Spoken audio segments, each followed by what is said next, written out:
Good evening and welcome to the September 27, 2023 meeting of the Shrewsbury School Committee. My name is Erin Boucher and I'm the Vice Chair of the Shrewsbury School Committee.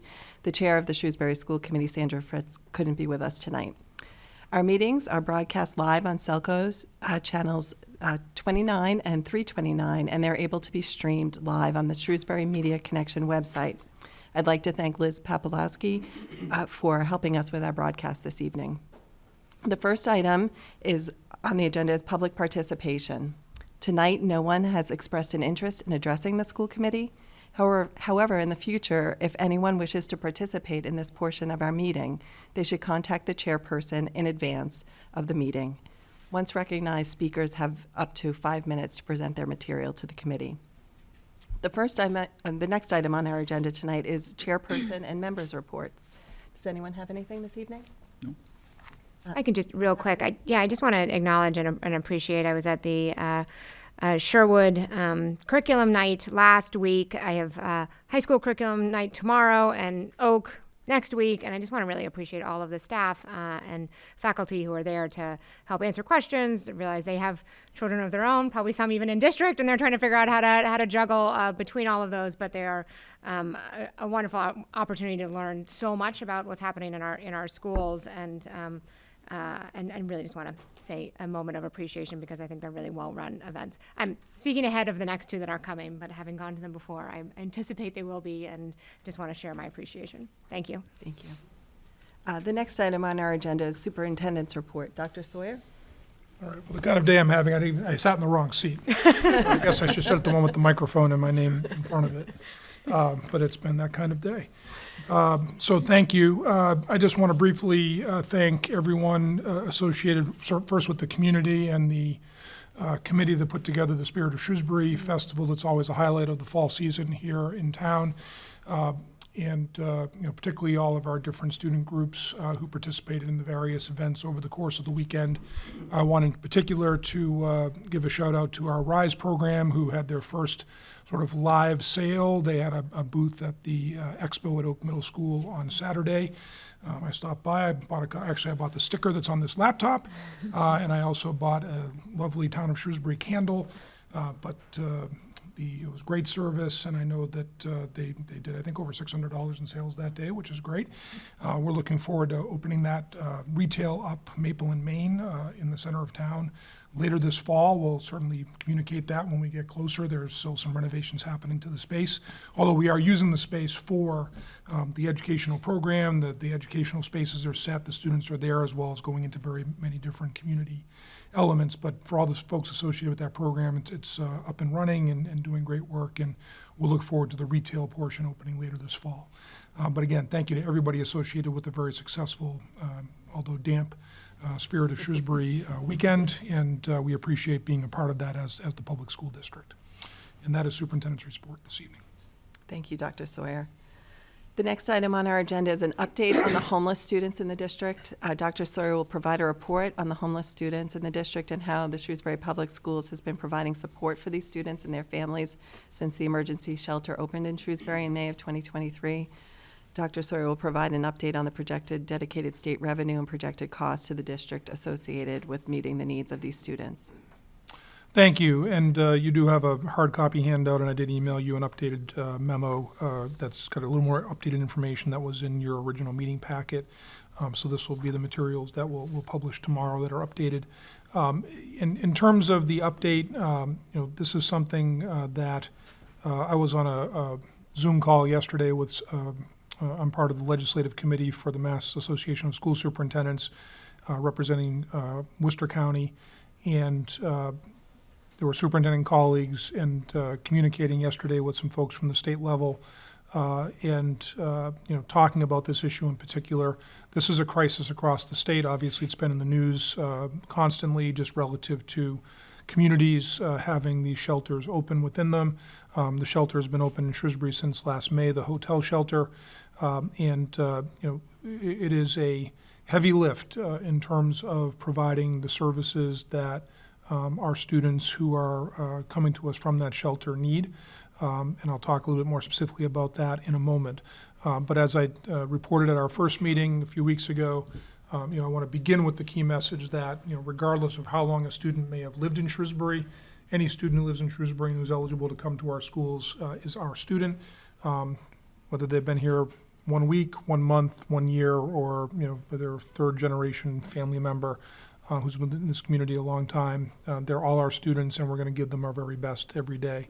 And different students, sometimes newcomers, sometimes students who've been with us a long time, have different needs, and our responsibility is to provide them with the best educational services we can to try to meet their needs. In terms of the census, as I mentioned, May 2023, the homeless shelter opened. We've added a small number of students since I reported 3 weeks ago. We now currently have 52 students enrolled across our district. That's with about 80 families from the shelter site. I think that I'll talk about funding in a moment, but in your memo, and I'll just summarize it here for those watching, I think it's important to note that meeting the needs is requiring even more intensive levels of support than we anticipated even a few weeks ago. And that's particularly true of our youngest students who have never been in school before. They have either no or very extremely limited English, and they've experienced a variety of trauma just given their life circumstances. I think that the following challenges are something I want to be sure that people understand. We have been allocating many of our existing resources that we have for all kids or kids with particular needs to support the safety of these students and to help respond to how they're presenting in terms of their behavior. That includes a significant amount of time for our 4 clinical coordinators who are all board certified behavior analysts, our director of counseling and mental health services, and as well as our school-based adjustment counselors, school psychologists, our early learning center coordinators where that's possible, a variety of other staff who are just pitching in, whether that's our pre-K to 4 director of elementary special education, our team chairs in the building, and certainly our principals and assistant principals, various paraprofessionals, in order to make this work. Our district social worker, Felicia Boisvert, is doing a lot of work with families at the site and also helping us at the school level as well. So this has been an all-hands-on-deck type of approach, particularly, again, with our youngest students.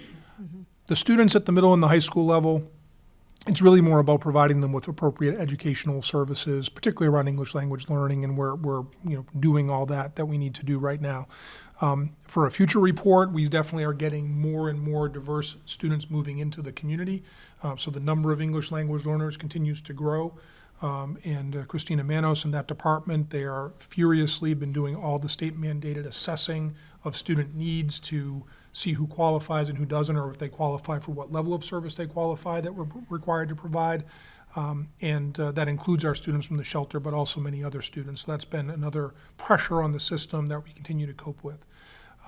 But the older students, it's really more about those educational students, and even our older elementary students. It's really our students in kindergarten and some in grade 1, not all, but a significant number, who just are requiring a level of attention to make sure that they get what they need. That is creating a lot of, again, resources to be dedicated to that. This is being compounded by the fact that we are short a school psychologist at Floral Street School because of a late resignation in the summer, and then bringing some candidates into the paraprofessional positions that we have put in place to help support these students. It's just a hard hiring environment right now for any position. I heard that on the call yesterday with the superintendent. It's just staffing. I think we're actually you'll hear a report from Ms. Malone later. Our staffing, we're in a much stronger place than a lot of school districts are just generally staffing, never mind staffing additional positions to help with students who have these other needs. I think that we know that the English language education pressure, we're adding some resources at both Beale and Floral Street as a result, and I'll speak to that in a moment. And then, in terms of just coordinating services, coordinating and connecting with families, interpretation, translation, all these things create additional pressures. So with that, let me just shift to talking about what we're expecting for funding, because the state has been very clear about what we can expect in terms of funding to provide supports for students who are in shelters, emergency shelters that have opened in the state. What they've committed to is $1,000 for each student for sort of startup costs as they join us. And so right now, given that we have 52 students enrolled, we're expecting, based on what we've submitted to the state, eventually we are going to get, when they send this payment, $52,000 to deal with essentially their initial needs. Secondly, there is a funding program that provides $104 per student per day that they are enrolled. So if a student were enrolled all 180 days of the school year, that comes out to, I think, about $18,500 a year or so of funding. Right now, we're trying to be a little conservative with this estimate, although we have 52 students now that are enrolled. Not all will have been here for all 180 days. Most of them are right now, if they continue. And we've been told multiple times to expect students in these shelters or families to typically stay for 12 to 14 months. Now, we're seeing a little bit of movement, from one shelter here to maybe another shelter somewhere else, based on different family circumstances. Just given the level of crisis, I'm not particularly optimistic that many families are going to find permanent housing quickly. So we're looking at this certainly as a year-long program. And based on the estimate we have right now, we would assume about $900,000 in funding from the state. So between those two sources, $952,000 might be a little conservative. And that's something that, where the state's been very clear that we should expect and should plan for. I think it's important for the school committee to note that based on information we received from the Department of Elementary and Secondary Education last week, the original state budget can fund about 1/3 of those costs statewide, just given the number of shelter students that have come into the system. So there's going to have to be a supplemental budget at the state level to make good on these funding streams. I really don't see a scenario where the state will not do that, because again, they're being very clear that these are the resources you should expect to have and plan for. So, I'm confident that will happen. That doesn't mean, however, we shouldn't be communicating, and I will be communicating with Representative Kane and Senator Moore to be sure that they understand that this is critical for us, because all of our plans to support these students and what we need to do is predicated on receiving these funds. So that's what we're expecting to receive. In terms of what we are expecting to spend, this is a much more intensive level of financial support or personnel support than what I anticipated even 3 weeks ago. Some of these pieces were already in place, but we've gone from 1 to needing 2 full-time equivalent English language education teachers. We believe we can do that through long-term substitute positions or people with licensure or emergency licensure that we can access. These are difficult positions to fill. That said, we're in a pretty good place. We believe we have one identified and we have candidates for the other. We're hoping to get those on board very quickly. That estimate is $90,000 for those 2 positions. We initially had a 15-hour-a-week position for a family coordinator.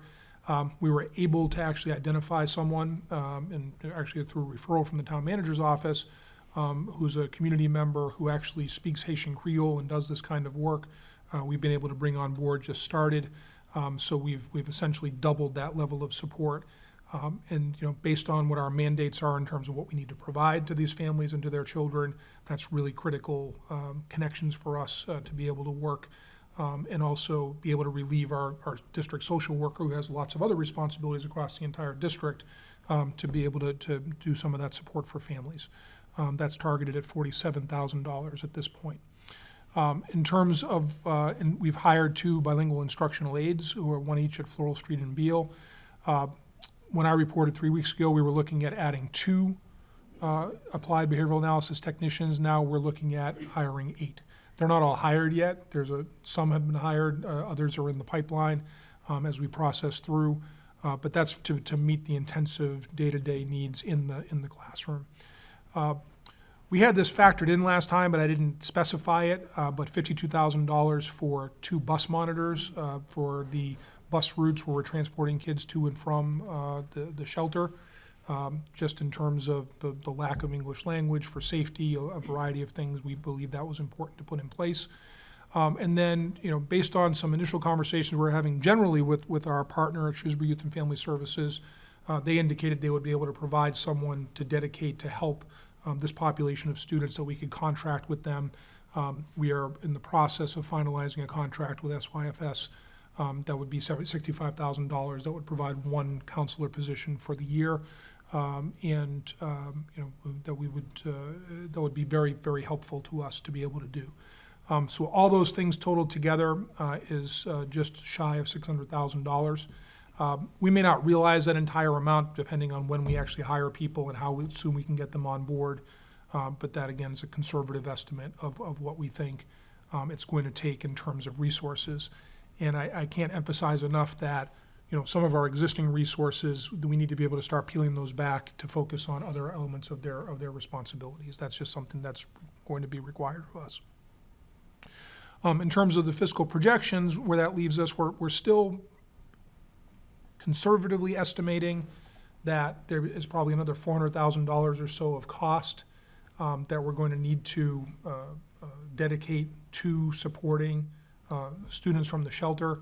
That's everything from technology, so they have the same technology resources that every student has in terms of our one-to-one iPad program, other instructional materials.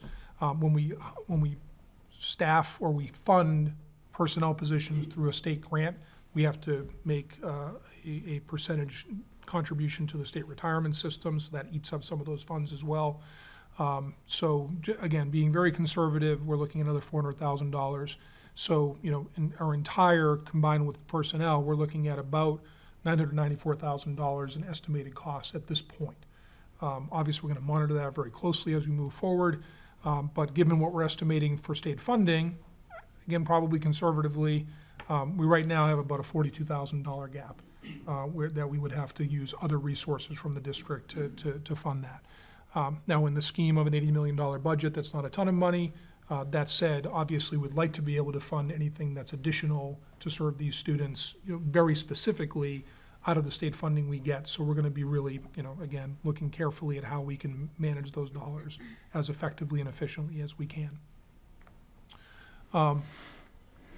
In terms of where we're at, in addition to these planned additions, we're looking at, and we've had, the team, our student services team, in conjunction with the school-based teams, are considering whether or not we may focus some programming in ways that meet students' needs the way they're emerging.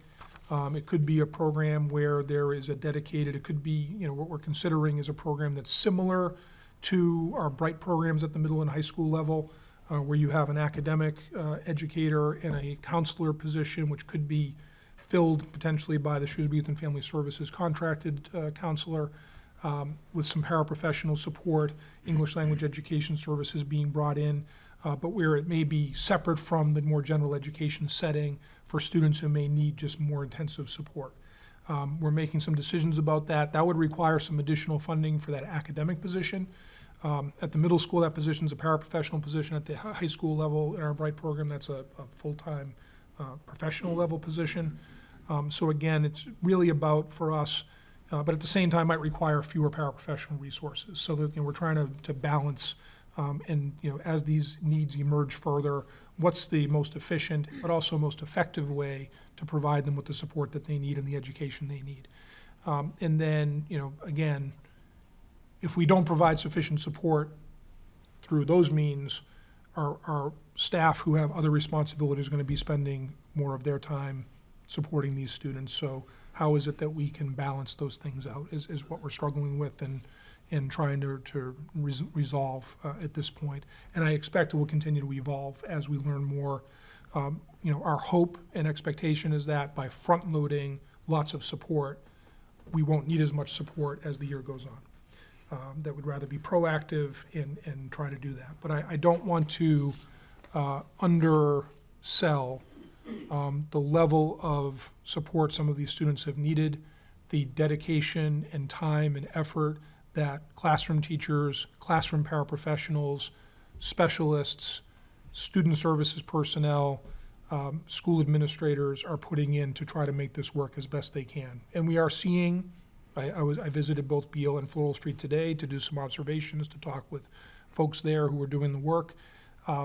And we're optimistic in that we're seeing some growth. We're seeing some positive shifts in terms of students' responses, but it is still day to day a very, very challenging situation, and I don't want anyone to perceive otherwise.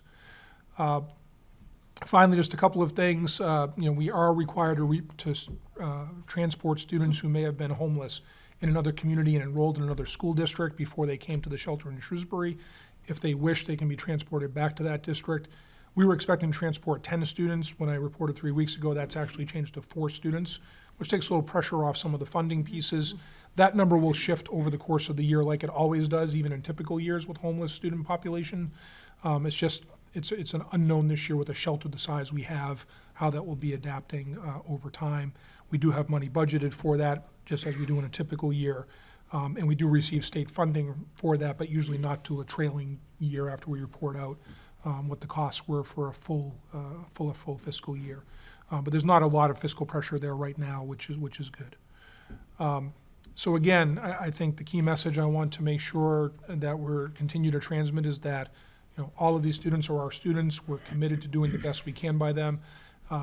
Even when we're talking about different kinds of programming, one of the things that's coming up is people really they're invested in these students' success.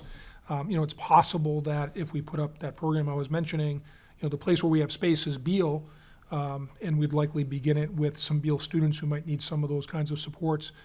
It's possible we have some students who are at Floral Street and might need those supports. If they did, they would need to move to Beale.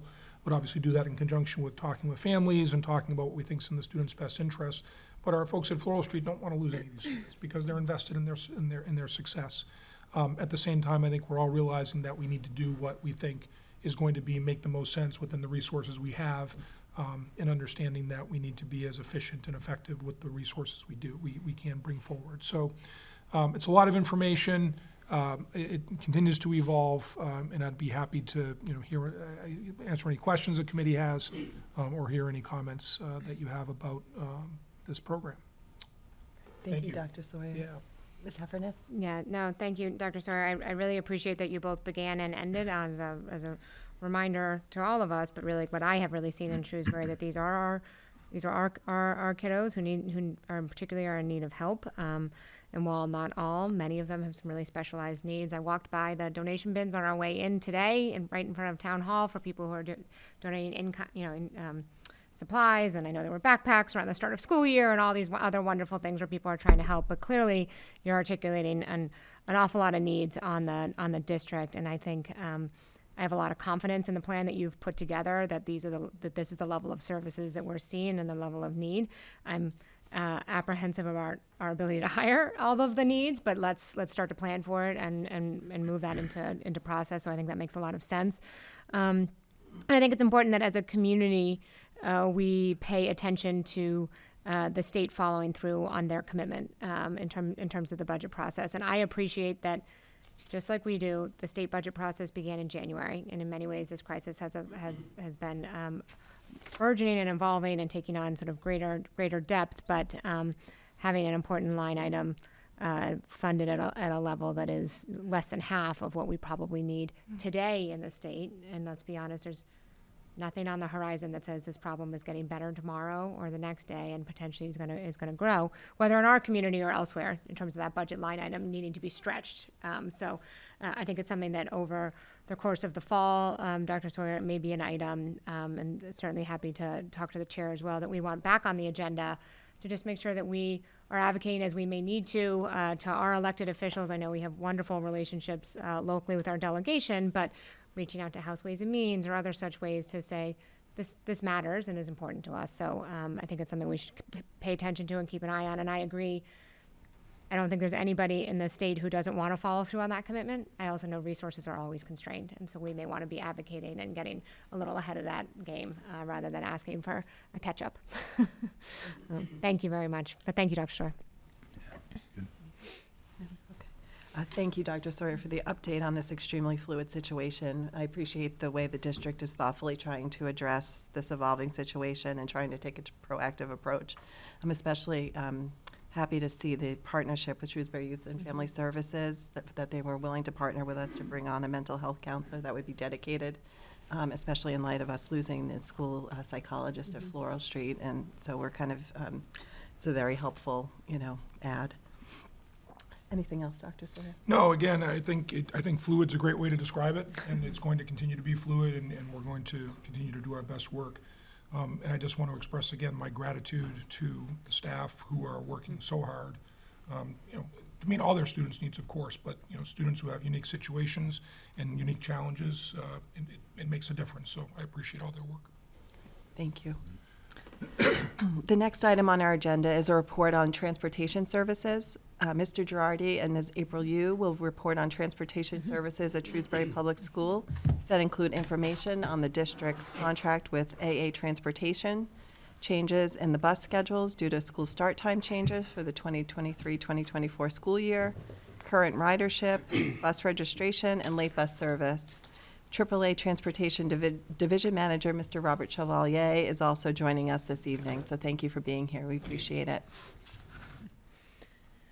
All right, thank you. Let me just get us lined up here.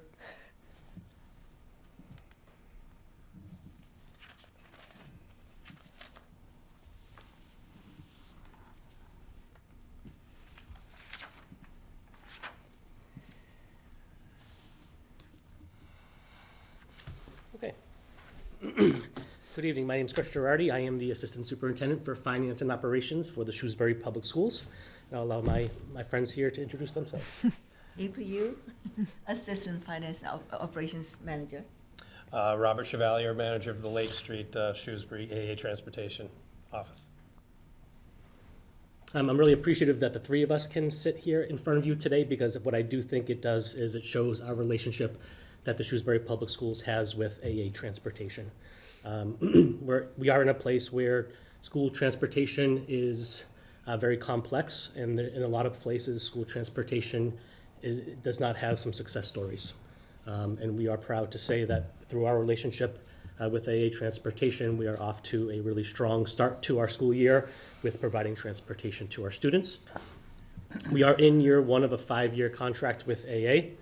This contract runs through August of 2028 with a 6% annual increase.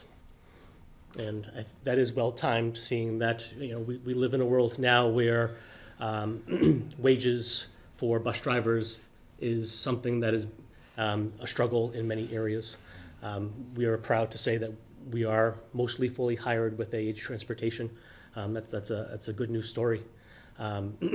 There's contracts out there where bus companies are trying to adjust to cost in fuel, cost in school buses themselves. And with a 5-year contract, we're in a very strong position over the next 5 years to really provide the transportation that our students and our families deserve.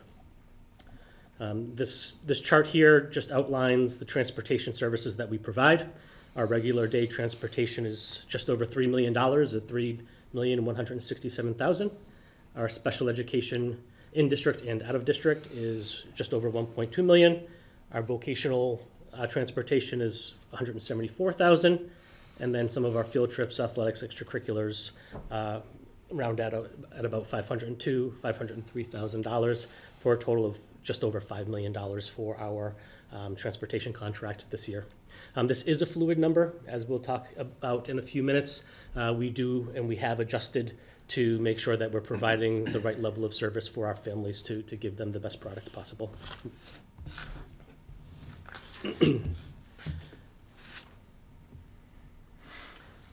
This slide here just outlines all the different types of transportation that we do offer and that we're required to offer.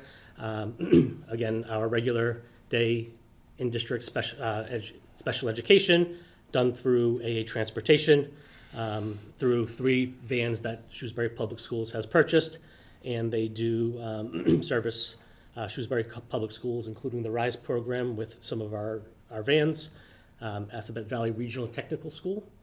And also this year we do have, we are transporting to Norfolk Aggie, which is another vocational school. And then our local private and schools such as St. Mary's, St. John's, Alhambra, Montessori. Our out-of-district special education, our private school placements through the state. This is varied transportation. We have expanded our offerings to try and provide more options for our families, more consistency, and we have had very good success with AA supporting us with that. Our athletic competitions, music travel, extracurricular events. Our students, and Dr. Sawyer alluded to this a bit ago, our homeless students through the McKinney-Vento Act, where we do have the responsibility to transport students to their school of origin when that situation arises, and to share that expense.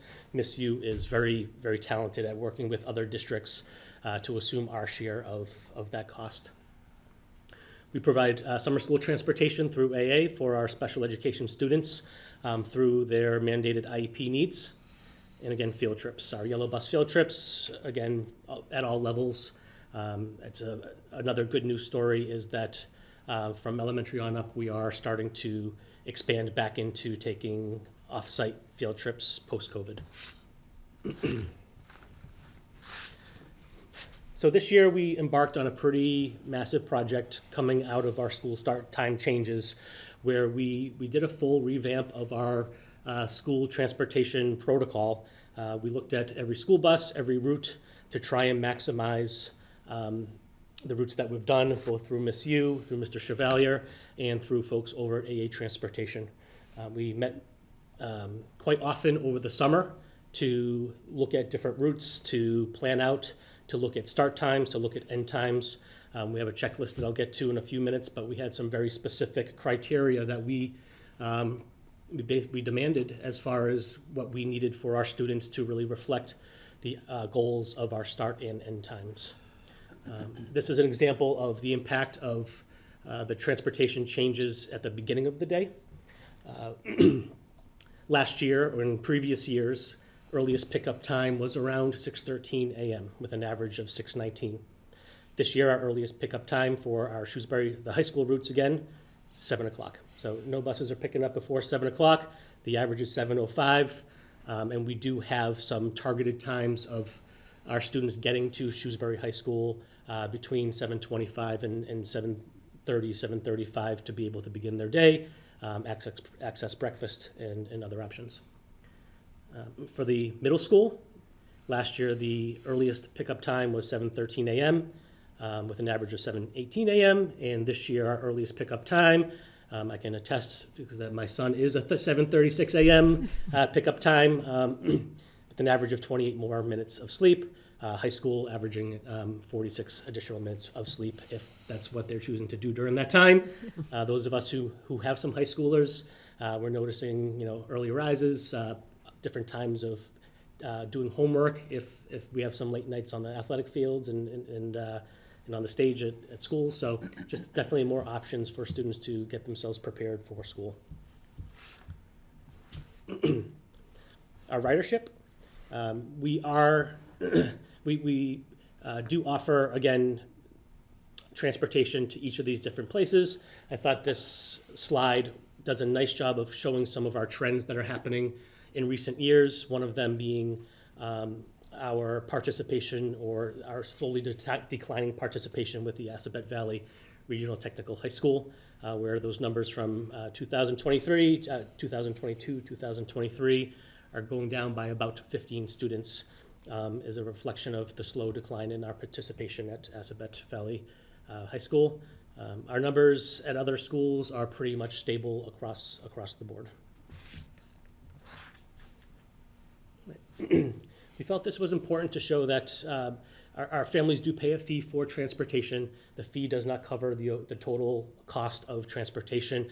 It is a small piece of the puzzle that is helpful, but the average cost for a student to ride within our budget is $1,155 per student.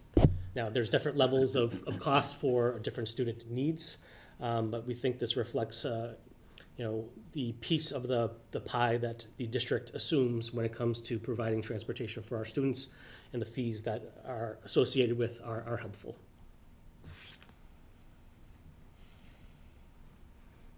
And this slide here is our ridership. It is showing that we are fairly stable. We did some math, and we average around 70% of our students are registered for transportation pre-COVID years and post-COVID years. We had a few more students in FY19, but we're right there around 70% participation for students who do have access to our school buses. And something that we continue to work on is really encouraging families to sign up for the school bus as early as possible. We do begin this in early April. This year we began on April 3rd with releasing or allowing families to sign up for our school bus through our Power School Parent Portal. About half of our families do register right within that first April window. That's very helpful to give us some early numbers so that we can begin planning. Throughout the course of May and June and into July, we notice that we do have some spikes in registrations around the times when we send out reminders to families saying, please register for the school bus if you plan on participating. This year, with the school start time changes and with a pretty significant rerouting of our school buses and the need to really look into the changes that we were making, AA Transportation did suggest, and we did move forward with what we consider to be a bit of a freeze with transportation registrations after August 11th for families who had had the opportunity since April 3rd to register for the school bus. We sent out a number of notifications just asking folks to register, just giving us a couple of week window to really firm up our transportation for our different buses. One thing that we're very pleased to announce is that no family was held to not receive a school bus for the first day of school. So what we did say is that there could be 2 weeks after the start of the school year, it could take that long for us to provide a school bus for them. We're very happy to announce that that did not happen. Families really did. They did read our messages and did sign up for the school buses, which was a good news story and was a factor in a strong start to the school year. Okay, we are offering late buses again this year. We have 3 buses for Shrewsbury High School. We have 3 buses for both Oaken Middle School, and families can sign up each week to access our late school buses. They do provide regional access. We don't have enough transportation to provide stops to people's homes or to their typically scheduled school bus stop. But the regional nature is being used, and we are looking at last year through a cross-section of the weeks that we looked at, averaged about 69 riders a week at Shrewsbury High School, about 48 riders at Oak and Sherwood Middle School. These really gave us a nice opportunity to allow students to, get extra help. Right? It's really out of our ESSER III funding that we're able to do this.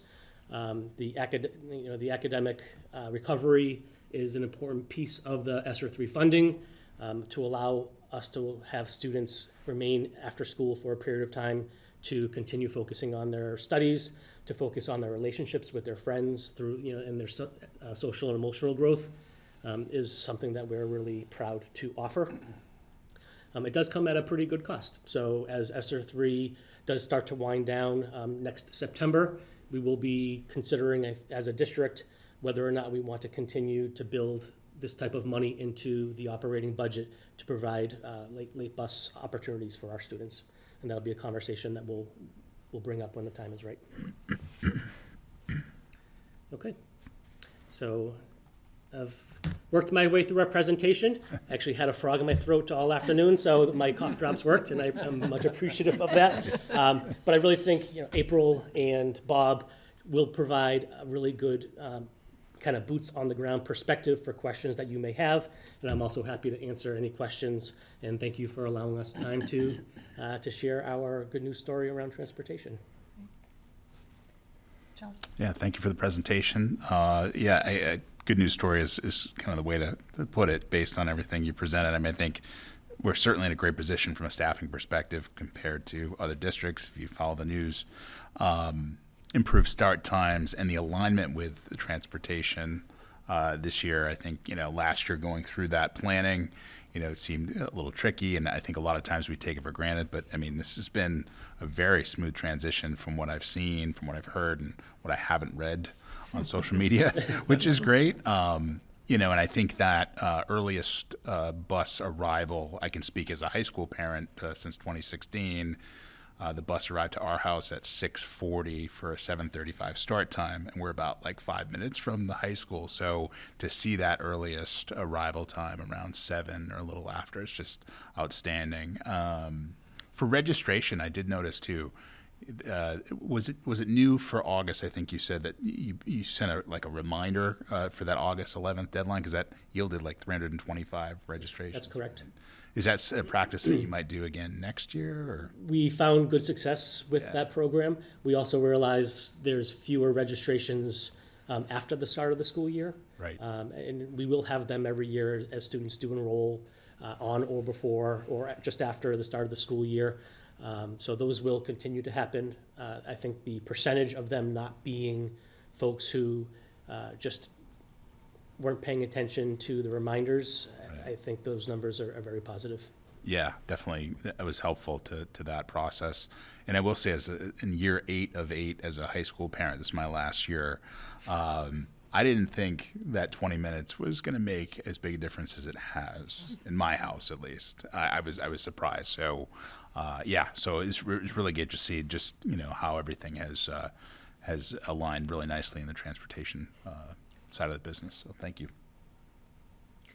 Yeah, I'm smiling because Mr. Wensky and I are neighbors, so we are on the same. Our children are on the same bus, and certainly, the positive news story in many ways. The idea that we have the ridership back at 70%, where it was pre-COVID. Just given the tumultuous nature of COVID, lots of things have not come back in the same way, and so that's exciting to see. And I think we're providing a really great service, and certainly really appreciate you being here with us tonight. It's such a important partnership to get right, and your willingness to tinker and innovate and go back, I'm sure many times, is certainly appreciated. And that, it does seem like a really good news story on the start time front. As a district, obviously, the opportunity to sleep and children taking advantage of the sleep are different things. I appreciate that. So how, other ways we all monitor that through student surveys and other such things, and kind of understand that over the course of the year, it's going to be great to track. I did want to just touch base a little bit on the late bus, and I appreciate the foreshadowing of we're going to have a decision to make, right? And so I wonder if you can start to think about for us what some of the criteria might be, because, one can always get rid of a service to save money, like that's obvious. But how are we going to decide if it's worth keeping and the trade-offs? And that is a little almost esoteric, right? Because 69 kids 1 week or whatever that might be. Well, what kind of activities are they participating in, and what kind of value do we get, and are we providing, and would they never have enrolled, and how we can kind of tease out deciding a really hard financial choice that we're going to be presented with, because those funds are going to go away, and we thank the federal government, but that's going to be done, and we're going to have to decide if we want to bear that. I would also note that I wonder, I happened to be on the, there was a parent meeting for one of the athletics that my child's involved in, and when one of the parents brought up to the coaches, like, hey, could we align practice times on the early days to align with the late bus? Some of the coaches didn't know about it, and they said, the late bus, what's the late bus? And so how we can maybe and I recognize a lot of those coaches are not staff full-time, right? And they're stipend and they're coming in, but what else we could maybe do? I'm guessing, Mr. Drury, that you're going to come back and say something, well, ridership's really important to track, and have we done all we can to make sure that all of the many people who make particularly the high school function, because there's just so many, that would be, whether you're coming in to do a extra activity, a theater program, a robotics, are they all aware enough that this isn't there, so that even if the parents get the blast, I, of course, ended up dropping a link into the Zoom of here's what it is, and now those coaches know, but that's also hard for them. They've planned out a schedule program, and even though the parent was saying, could you change it by 20 minutes, because then my kid could take the late bus and this wouldn't be so chaotic, that's asking a lot. So probably I'm just kind of thinking ahead that in whenever we're going to have to make that call in the budget cycle, it would be good to know that we've promoted it as much as we can, and then this is maybe what steady ridership would look like. Am I making sense? Mm-hmm. Yeah. I thought of the complexity. And I said, this particular coach happens to teach in another district. And I was like, right, how do you know we have a late bus?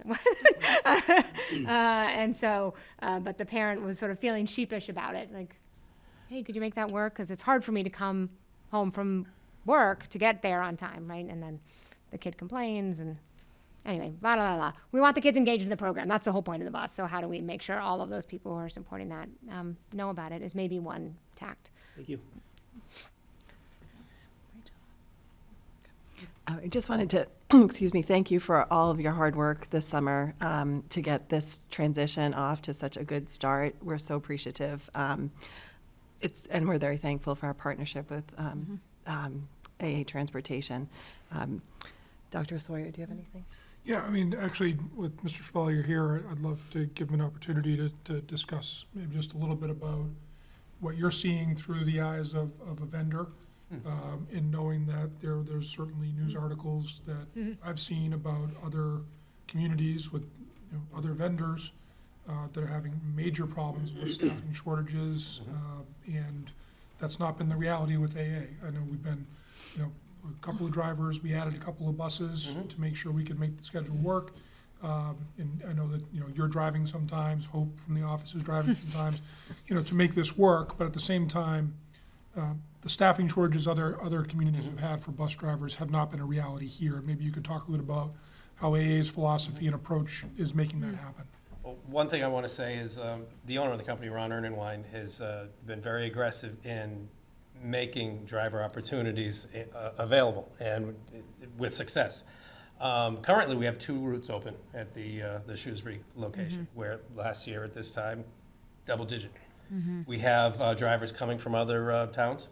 A new driver started on Monday. I did drive for another town. Walked right in, great training, and he started today driving by himself on Route 11. We have 2 to go. We'll fill those, and we'll be in a great shape. But again, what Ron has done with being aggressive to put driver opportunities at a pay rate that is attractive is working, and we're in a great shape with regard to where we stand. Yes, some of us are still driving, and I'm out there AM and PM driving. I love my Route 26. I don't want to give it up. I'm going to, but you know what? Being out there, it's really exciting because you get to see it. You see how it works. To be part of the time change right from the beginning, and it's been really cool. I have a route that is all the way into the corner of Westbrook, coming all the way back up South Street. But you know what? We're getting them there on time. We're making it happen. It's a good thing. I can give you a success story based on where we're at right now, and being 2 routes open, knowing they're going to be filled soon because our driver training program is very robust. We're in a good place. No, appreciate that. A really good place. If I just might be able to add onto that, because we do still have some routes that we're still working on. Not every route is perfect. We've identified them. We've identified the issues with them. The nice piece is that they're more around building routines and times for drivers that are newer, that are building relationships with families, so they're taking a little bit more time at each stop to make sure that kids are getting to where they're supposed to get to. There are things that are very fixable, and we feel that we're pretty much at a place historically 3-4 weeks into school where we still have some kinks to work out, but they're kinks that are very fixable. And our principals and staff at each of the schools, they are working, and they're spending extra time making sure that those kids are getting on the school bus, and we're working very hard. Miss Hughes working very hard at getting all of our buses within the expected times. I just want to truly appreciate AA's partnership. I worked with a few vendors before, so AA probably is the best I've ever worked with. We have wonderful relationship every day, right? Good morning, good evening. Like we have each other's cell phone numbers. We text each other with anything. So it doesn't matter like what time in the day or night. So we have anything, we are always communicating, which is amazing. So snow days coming or whatever. Always texting it like. So it's just phenomenal to see that happening. And we're on the same page. We're all together working as a team for the safety of our kids. Make sure they get to school, make sure they learn, right? Make sure they're in good mood and everything. So it's very important to have good drivers to work with and good relationships with parents and also with all the staff, principals, assistant principals. Especially I want to recognize at middle school level because that's kind of like a bottleneck because we run the 3-tier bus. So high school, middle school, elementary. So in order for the elementary kids to be sent home on time, middle school is really, really important. So I'm very proud of the middle school team. They are very, very creative. They work together, Oak and Sherwood pull together, and they are really on it to get the buses in and out like in 15 minutes also by now, which is like amazing to see. Like we are running 2 tiers. They're actually first tier like leave at like 3:37, like, and then the second tier leaves at 14, like that. It's like amazing to see that. So team effort. It's really a team effort. I always say I'm so proud of this amazing team. Shrewsbury is definitely the best district I've ever worked for. So just all about the kids. We're all here for the kids. No egos, nothing like, right? It's all about the kids. We're here for the kids. So I truly appreciate all the parents who registered on time. So I didn't need to remind over and over. I appreciate the parents who didn't, say anything bad about me because I reminded them. So I appreciate all of the parents. So we'll work together. I truly believe that the relationship has been like built, like the trust relationship has been forming. So I appreciate all of you who entrusted us, your kids, in our hands. So we're here to help. Anything the parents have, let us know. We're here to support. Thank you.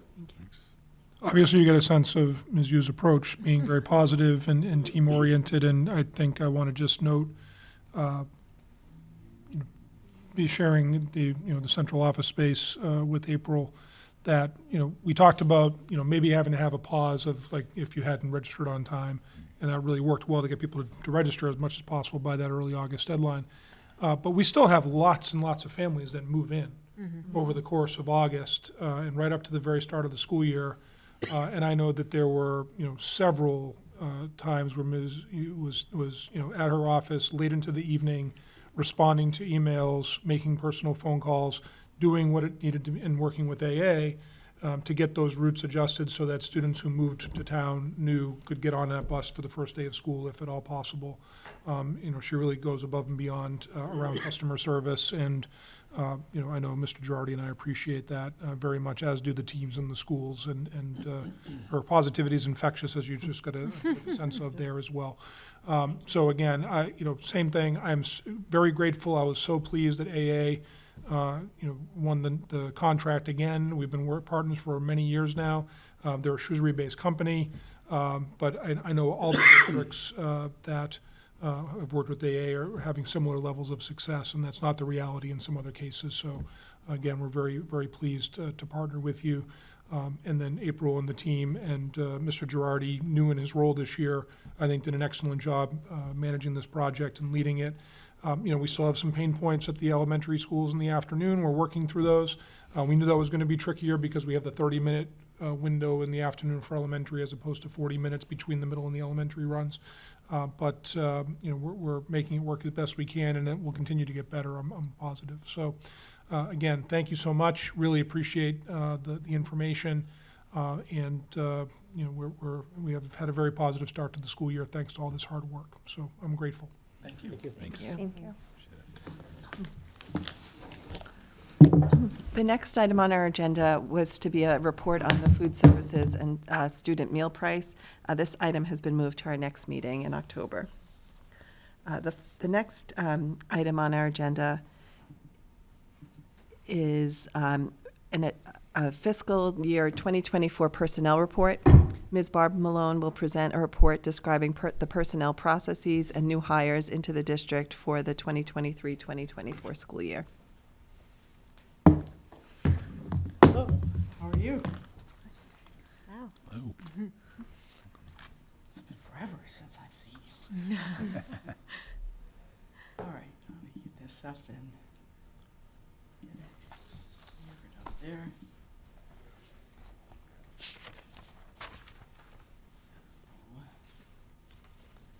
That worked without having to put the password in again, so get this from start.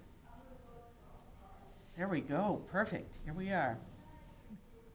So it was another interesting year in talent acquisition, and I have renamed this from the personnel report because I decided it was time for us to get out of the 1950s and use a modern term when it comes to getting talent into Shrewsbury Public Schools. But we had the same goals for this year as we had last year. Fully staffed leadership and professional roles with the strongest candidates, fully staffed paraprofessional roles with the strongest candidates, and increase the diversity of our teams. And there is still a labor shortage. We did better this year. We did much better this year. But we still struggled. We had to work harder to get everything we needed. So I think in the report that you have, I talk a little bit more about that. But there was a time when we could post a position and a lot of people would come to it, whether that was way back when we put them in newspapers as a district to when we started doing School Spring. But that just doesn't work anymore. You have to be way more aggressive to get people to notice your brand and the advantages of working for you. So I threw in a few of the things there in the presentation that are those. That's just how you have to do business now. And I think, you know, working in other industries earlier in my career, we always did those kind of things, always. But it never seemed like Shrewsbury Public Schools had to work quite that hard to attract people. But now we do. And so we've joined the ranks of other organizations. And, you know, we can see all the national trends that you read about and all of that. It's not as pronounced in Shrewsbury, but we can certainly see the effects of it. Our most difficult roles, and the people who've been trying to hire for these roles, who will tell you it's really in that special education student services area. So you can see speech language pathologists, special education teachers, and school psychologists. Those are by far the hardest positions to fill. So if there are any high school graduates heading off to college, if you want to know what to major in, please major in one of these. That would be great. Thanks. It is still a challenge to find suitable candidates for the paraprofessional roles. But we were, at this point in the school year, we're in so much better position than we were a year ago. Also, our best source has changed. Indeed really has become, after trying lots of different things, Indeed really has been the place where we seem to find the most candidates. We, as of basically the writing of the report, we had 123 ABA techs on board, and we needed 131. So you can see that, you know, we need about 8 more, and that is including the ones that we need to support our new students. The child-specific assistants are fully filled, and we do have others that are in the pipeline. And paraprofessionals, I think the school committee knows this, but I should repeat that it also includes instructional assistants and general helpers in the classroom and things like that. But the ones that we always talk about as being the hardest to fill are the ones that are coming in to support student IEPs. So that's why I always focus on those. They're the highest volume. But we do have 8 people in the pipeline, and by pipeline, it's these 3 things. We're either in the recruiting or selection phase. They're lined up to get an appointment. We don't have any outstanding that don't at least have an appointment with either me or Lindsay Stashowski, or they're working out notices at previous employees. So we've done all the onboarding, but they're doing the right thing and working out a notice before they come on board. I've made this plea last year, and I'll make it again this year. Parents and caregivers are very, very helpful to us in terms of working as day-to-day subs or as ABA technicians or child-specific assistants. So while we don't have child-specific assistant positions open right this minute, that could change, you know, next week. So if you have an interest and you're watching this, please note the email addresses in order to apply for those. I'll go back. I'll just pause on that for a minute. Okay.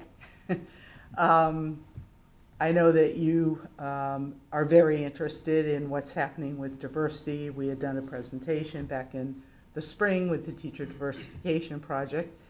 And so I wanted to let you know where we were now that we've amassed some information. So we have 19% of all of our hires were diverse hires, meeting those federal categories that we've spoken about, self-reported. Last year it was 23%. 11.36% of professional roles. Last year it was 13%. So it's a little bit of a tick down. But it's also a little bit different because we actually were hiring for fewer roles this year than last year. So the percentages, can shift by just one person when you have a different, number of positions that you're looking to file.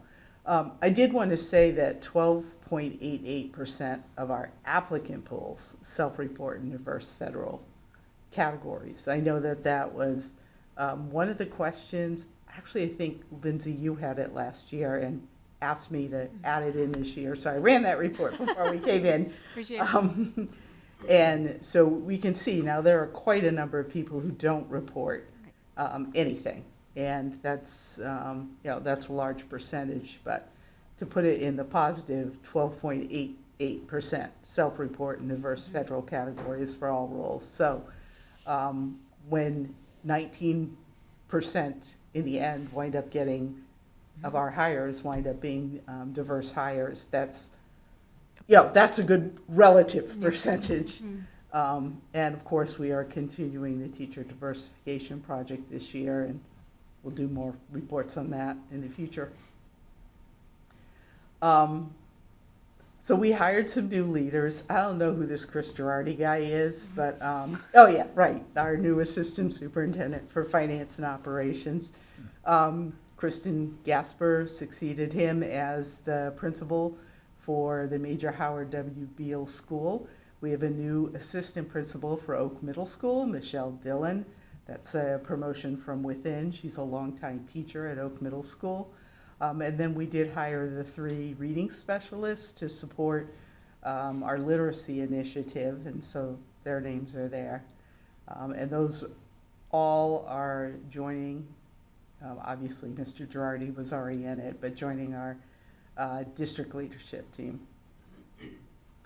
Another statistic I'd like to share with you is the percentage of applicants to our professional level positions, and then the percent of those who applied who were actually appointed. So this keeps us honest and shows that we really do, even when there's a lack of really qualified applicants, we are holding to our standards. And I was really, really pleased with the district leadership team's work this year. I was really impressed by the finalists that came through, really good teachers. So you can see 4.38% of those who applied were appointed, and to our paraprofessional level positions, 9.5% of those who applied were appointed to a paraprofessional position with us.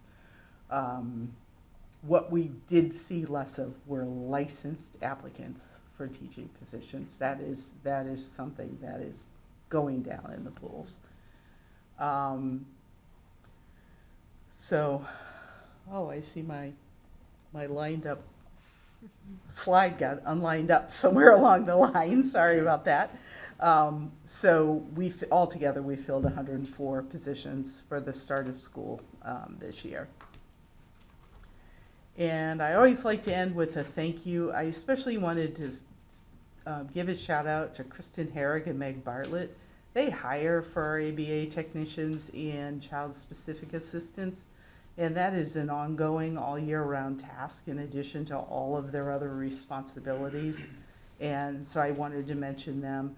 And of course, on my team, Lindsay Stashowski, who has the responsibility for the paraprofessional hiring, as well as basically any of the hourly roles and substitutes. Sherry Robbins is our new HR rep this year. Christine Fowler and Sue Rapp are both long-term payroll clerks, and Liz Tedisco works on Amy Clouder's team and helps with contracts and a variety of things related to the professional hires. And then Nick Hawes, who works for the town, but is the benefits coordinator for all of us, does a wonderful job. We're very lucky to have him. So I just wanted to see if you had any questions.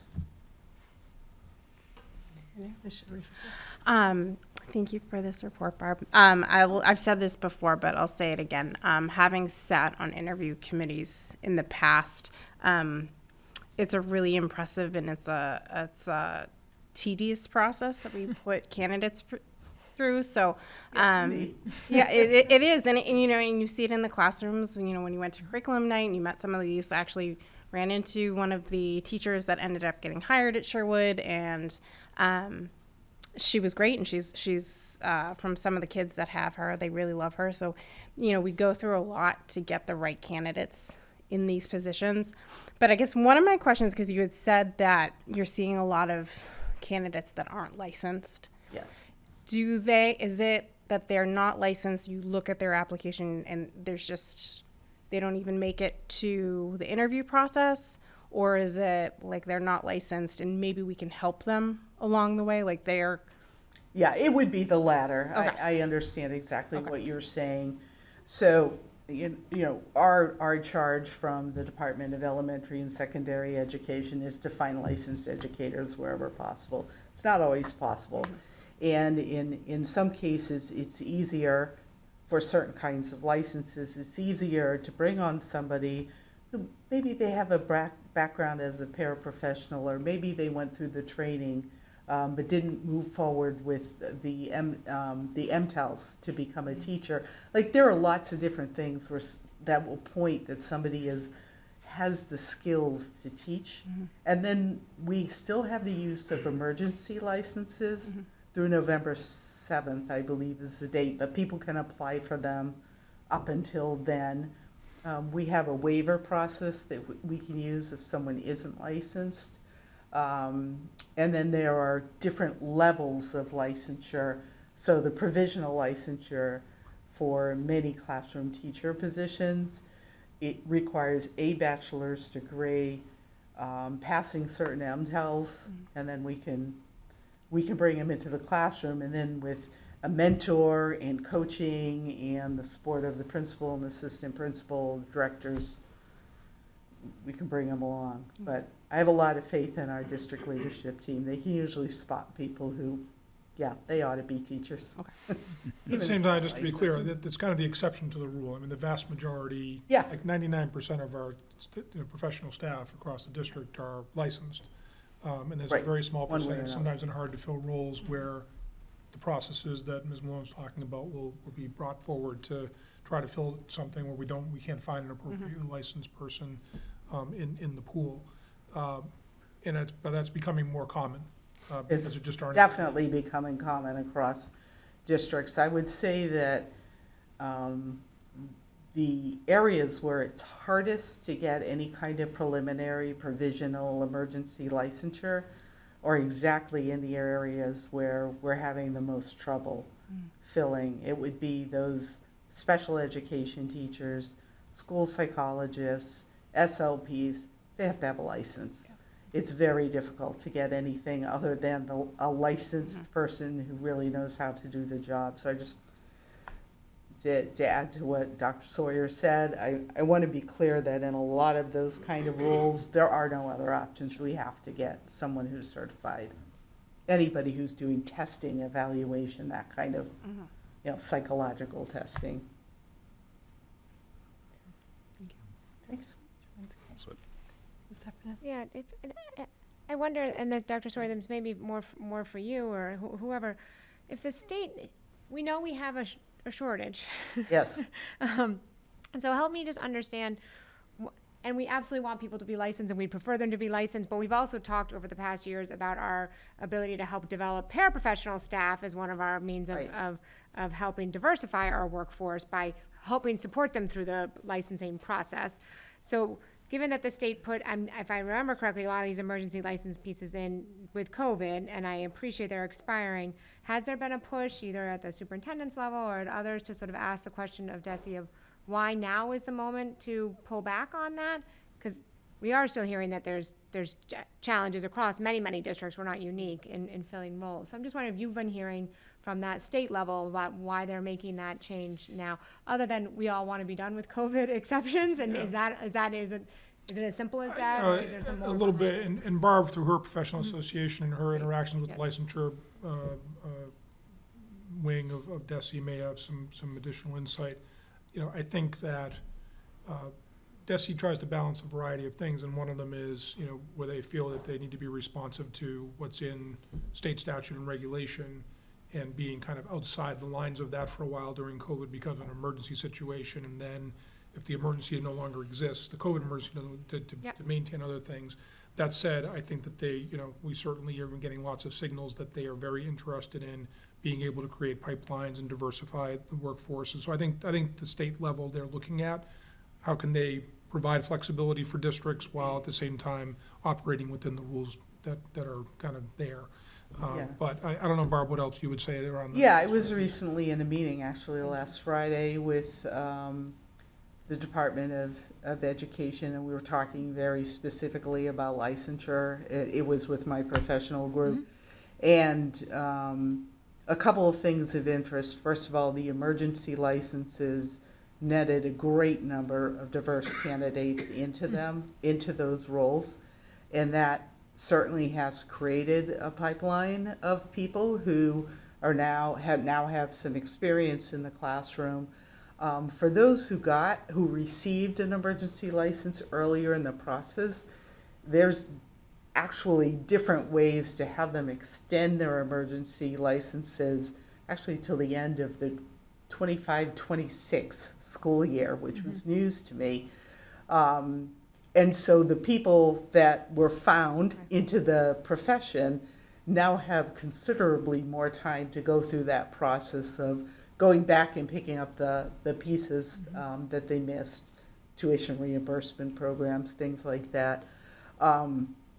The other thing is that with the crisis passed, it's just the brand new people coming to it now, that they only have until November to apply for an emergency license. So I'm not sure that it's so much of a pullback as a recognition that universities are back in service. People can take the certificate programs if they already have a bachelor's degrees, that there are a lot of these pipeline programs up and running around the state. So, yeah, I agree that it's balance. But the good news is that the people who have come to the industry still have ways to stay with it under an emergency license for a couple more years. That's helpful to us as well as to other districts.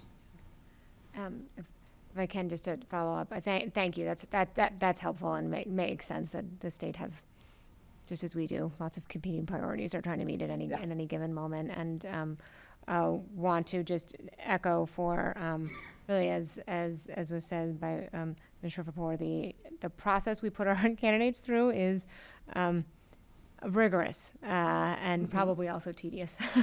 But there are so many people who are not on this slide who are part of that, and I really want to also appreciate the many parents and community members who step forward to help volunteer their time to kind of round out those pools for us and bring some other perspectives, because I know sometimes that's short notice and next week and how about these days, and they're trying to juggle, but that is adding an important extra flavor in here, as well as all those folks who do this as part of their role, and then those different educators in our buildings who are trying to build out their colleagues. So then there's a lot of people who are not on your slides, and thank you. Yeah, I for all mean, of if this. I have more people to thank, it's going to be hard to fit it Yeah, in. no, I because wasn't. It really I does wasn't take a suggesting that, village. but I do know that there's a lot, and so we Yeah. don't want anyone to feel left out. That we sort of see how hard the process can be, from Yeah, the paraprofessionals to the educators to certainly some of the district leadership, and maybe the community doesn't have as good a view on a lot of those roles, but we ask a lot of them. It's a many-step process, as it should be, and I think that leads to the culture we have in the district, and people want to stay. And you start the year with this, and we end the year with the people who are retiring, who have been here for 37 years, and now, but that's why, right? We're finding really great people who want to be here, so thank you. Yes, I'm kind of like a comma in different places in the school year. Thank you very much for your report. Thank you. Dr. Sawyer? I think, no, I appreciate that, and to everyone involved with the process, deserves our gratitude for sure. One thing we'll continue to do that we started last year, I think originally was a suggestion from Noel Freeman, our Director of Nursing, but is to create a database of parents who are interested in serving on interview committees, and rather than waiting kind of till when that process starts in the spring, actually build up folks who have signaled they're interested and looking to, maybe not folks who just are always involved, but people who may not only have a chance to be involved in certain things, and diversifying those perspectives, and that was very successful. Those watching, and the school committee knows this, but that Ms. Malone and I meet with every professional hire as the final step in the process, where I make the official offer, the teams and the hiring leaders, and ultimately make the recommendation of one particular person who's the finalist, but they have a final meeting with us. And like Ms. Malone mentioned, I was very impressed with the quality of those 50 some odd professional level hires and 6 leaders.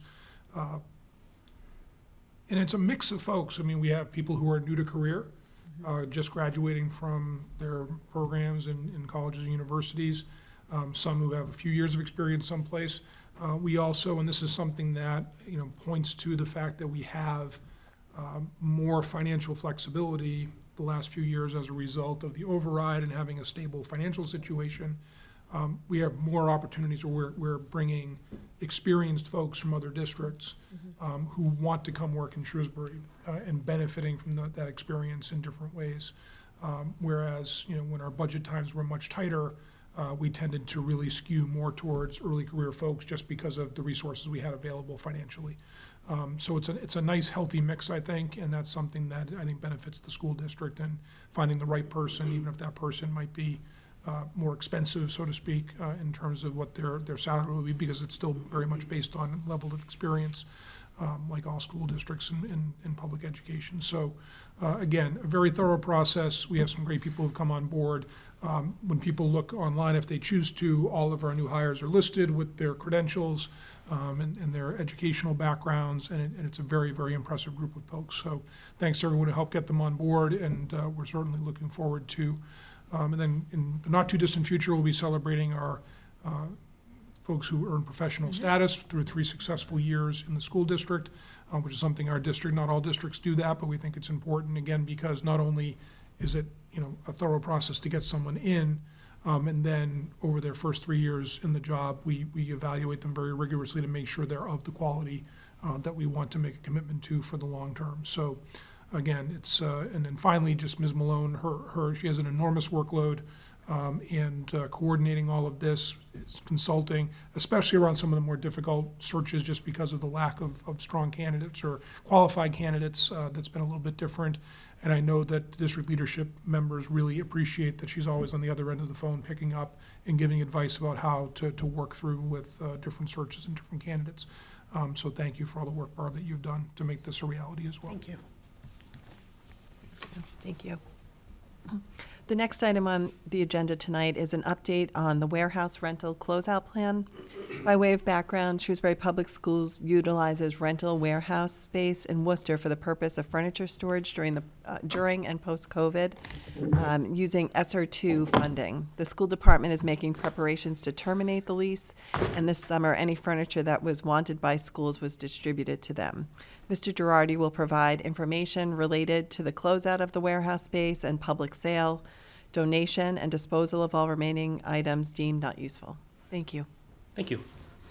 During the COVID years, we were presented with some issues around providing education, and we can go back to the 3-foot distancing and the 6-foot distancing, and really having to shape shift the way that we outfitted our classrooms to meet those demands. Something that we did as a district is we needed a place to store furniture and materials during that time so that we could bring in other types of single seating for our students. So what we were able to do is we're able to procure the 220 Barber Avenue in Worcester, Mass., which is a storage facility, which allowed us to store some of our larger furniture pieces and some materials that we were not using during the COVID years.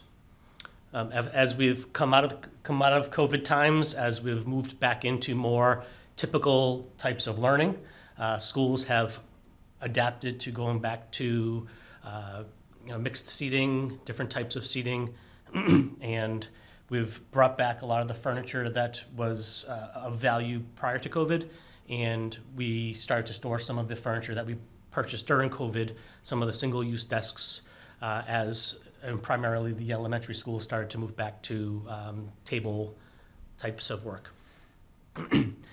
We were able to fund this warehouse space through ESSER II. This warehouse space does have a monthly cost of $2,500.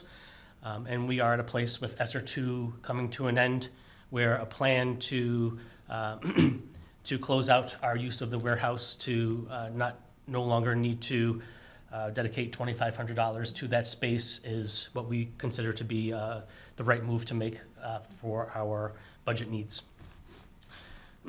You, as school committee members, under our school committee policy 802, which is the disposal of used equipment, supplies, and this is in accordance with Mass General Law, Chapter 30B, Public Procurement. We are the responsible stewards of making sure that when we are making decisions on publicly purchased materials, furniture, that we're doing so, again, in a responsible way. Over the course of this summer, April U, with 4 very strong young men who we really dedicated a lot of time and energy into organizing materials at the warehouse, of taking pictures of all the furniture materials at the warehouse, getting that into the hands of all the schools, and allowing them to select what they want to bring back into their school. And we got to a point mid-August where we had exhausted all the furniture that the schools wanted as they were returning back to the way that they were teaching their classes. So moving on from there, we would want to put a timeline together. And again, I think it's important to note that when we're talking about disposal of public property, we're talking about things that are no longer of use, of value. We do have things at the warehouse that they're not wanted now, but they are in good shape. It is furniture that we're looking to store elsewhere because we do see the potential need for some of that furniture needed down the line. Then from there, we find that there's furniture and materials that will not be of use to the schools. And so the plan that we would like to present, and it goes with policy 802, the disposal of used equipment, is to dispose of the materials through a combination of a public sale, donation to charitable organization, and then trash disposal. Our goal is to close out the warehouse by the end of October 2023. Our plan would be over the course of the month of October to hold a public sale, sell furniture that we feel would be of value to the community, connect with local charitable organizations to see if there's furniture that would be of value to their needs, and then put a plan together. I would come back on October 20th to you, present what we have left as far as materials and furniture for you to make a decision as to whether you approve to dispose of the remaining items, with the goal of turning the keys over to the landlord at 220 Barber at the end of October. So with that, I look forward to answering any questions that you have. Thank you for the report. We appreciate it. Thank you. Dr. Sawyer? No, I mean, this is the process we follow, and we'll be publicizing if people are interested. I know that we've done this a couple different times when we opened new schools and got out of old schools, and sometimes people like to purchase desks for their children's play spaces and different kinds of things, but we'll make sure people are aware of it if they're interested, and we'll try to sell what we're not going to use ourselves. Thank you. Thank you. The next item on the agenda is an update on the strategic plan. In April of 2023, the school committee voted unanimously to approve an updated 5-year strategic plan for the district. Dr. Sawyer will present an update on the plan and the timeline for determining the district's this year's strategic goals and action steps and the development of individual school improvement plans. Thank you, Ms. Boucher. This is pretty straightforward. You have a memo in your packet. We think that we have a strong 5-year plan with 3 major commitments to educational excellence, the enhanced well-being of all, and to optimization of our resources. There's a variety of different strategic priorities under each of those 3 commitments. The plan that was published last year that you adopted, it listed some suggested first-year action steps. I think the plan is that we will process sort of in parallel at both the district level and the school level. Next Monday evening, we have our annual joint meeting of all school councils. Focus Schools, we're engaging with them again, our consultant that helps us with the plan, to help us develop, again, some measurable goals and action steps that could be considered at the district level, but also that would inform the school councils as they develop their specific school improvement plans. We have a workshop on October 18th where we're looking to present, based on the feedback we get from that evening, from those school councils as well as you as school committee members, what makes sense at a district level. That then we'd bring on October 25th for approval by the school committee.